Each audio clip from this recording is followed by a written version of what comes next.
Governor Ron DeSantis is getting more involved in local school board races across the state by endorsing candidates.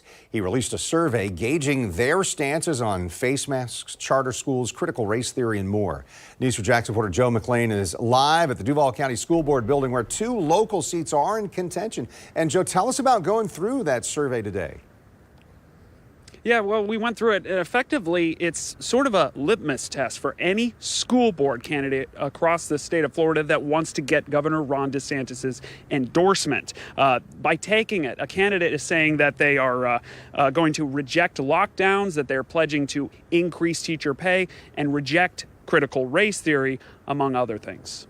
Governor DeSantis' re-election campaign launched this online survey. It checks where school board candidates stand on hot-button issues raised by the DeSantis administration over the last 2 years. Though the website makes clear that just by taking the survey, you're not securing the governor's endorsement, it does pose questions using his signature campaign language. For example, questions like, do you agree that students should be educated and not indoctrinated? That question only accepts a yes or no answer. Other questions prompt survey takers to respond in writing or with a recorded video answer, such as the question, how will you protect a parent's right to publicly disagree with their school board? In Florida, this is wholly unprecedented. Michael Bender is a professor of political science at UNF and says this move continues a nationwide trend of politicizing local schools. He's making an effort to more directly influence who gets elected and who is on these boards, and hopefully, from his perspective, folks that are more aligned with his policy preferences. Bender says because of an ironclad terms of service at the beginning of the survey, participants are agreeing to let the governor's campaign use any video, audio, or anything they submit for whatever the governor wants. Now you've got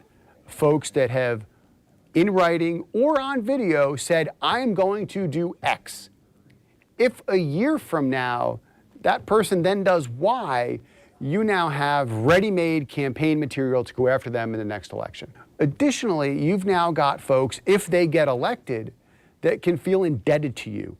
That now you've got folks that say, wow, I'm only here because of Governor DeSantis' endorsement. Some voters I spoke to said they do not like the idea of state officials getting involved in local elections. And I don't feel that the governor has any place trying to gauge what possible candidates, how they think, regardless of their political affiliation. And I would think the same thing if it were a Democratic governor as well. And we reported yesterday when Governor DeSantis put out a list of his endorsed school board candidates from districts across the state. He posted that on social media. He did handpick 10 candidates in 7 different school districts, including 2 of the races here in Duval County. He did select each one of those 7 districts in which he handpicked a school board candidate.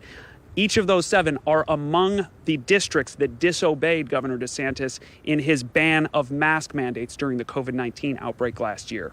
Reporting live, I'm Joe McLean, Channel 4, the local station.